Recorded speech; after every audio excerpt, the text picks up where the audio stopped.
Matthew 15:21 through 28. And Jesus went away from there, and withdrew to the district of Tyre and Sidon. And behold, a Canaanite woman from that region came out and was crying, Have mercy on me, O Lord, Son of David. My daughter is severely oppressed by a demon. But he did not answer her a word. And his disciples came and begged him, saying, Send her away, for she is crying out after us. He answered, I was sent only to the lost sheep of the house of Israel.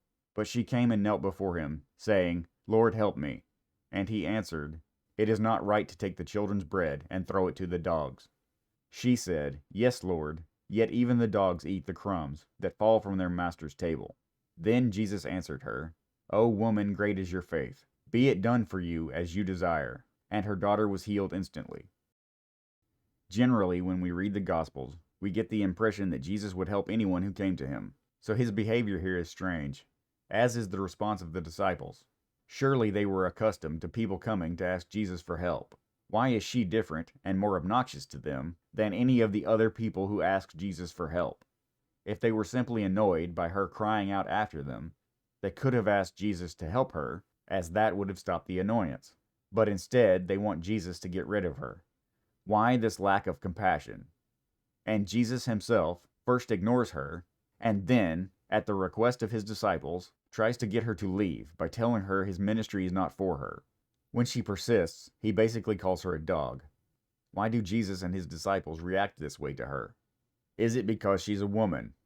Well, Jesus had other women come to him, and he didn't insult them.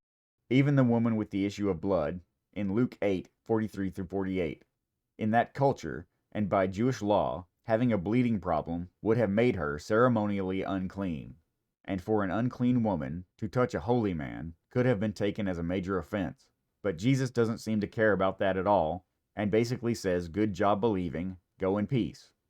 He also had female followers and supporters like Mary Magdalene, and Mary and Martha, the sisters of Lazarus, and many other interactions with women, and he never insults them or refuses them help. So if it's not because she's a woman, is it because of her race? She is a Canaanite and not Jewish. Previously, in Matthew chapter 8, Jesus helped a centurion of the Roman army. And Jesus showed no prejudice when speaking to the Samaritan woman at the well in John chapter 4, even though Jews generally did not associate with Samaritans. So if not her race, what?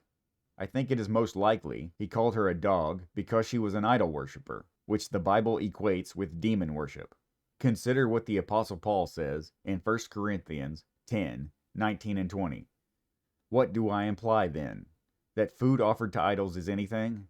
Or that an idol is anything? No, I imply that what pagans sacrifice, they offer to demons, and not to God. I do not want you to be participants with demons.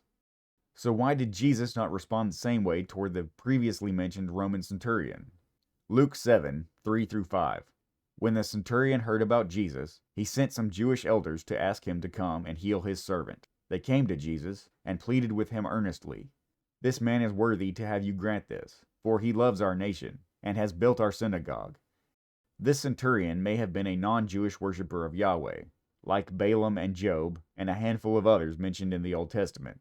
In any case, he clearly showed respect to the God of Israel and love for the Jewish people by building a synagogue. And in Genesis 12:3, God promises Abraham, I will bless those who bless you. This is why the Jewish elders considered the centurion worthy to receive help. So if I'm correct, you have a demon worshiper, the Canaanite woman, coming to Jesus, who she would have perceived as a prophet of Yahweh, and saying, Please have your God fix this for me. This would explain why the disciples were annoyed by her. Surely you don't get to worship a wicked, false god like Baal, and then ask Yahweh to do things for you. That idea was likely quite offensive to them. Even Jesus clearly thought it was wrong and says so. But with humility and persistence, she showed that she did indeed believe in the power and kindness of Yahweh, as manifested through Jesus. And since God is a respecter of faith and not of person, meaning race, sex, nationality, economic status, etc., Jesus accepted her request and did what she asked of him.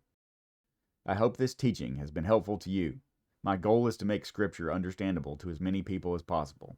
If you think my work is valuable, please read the description box for ways you can help.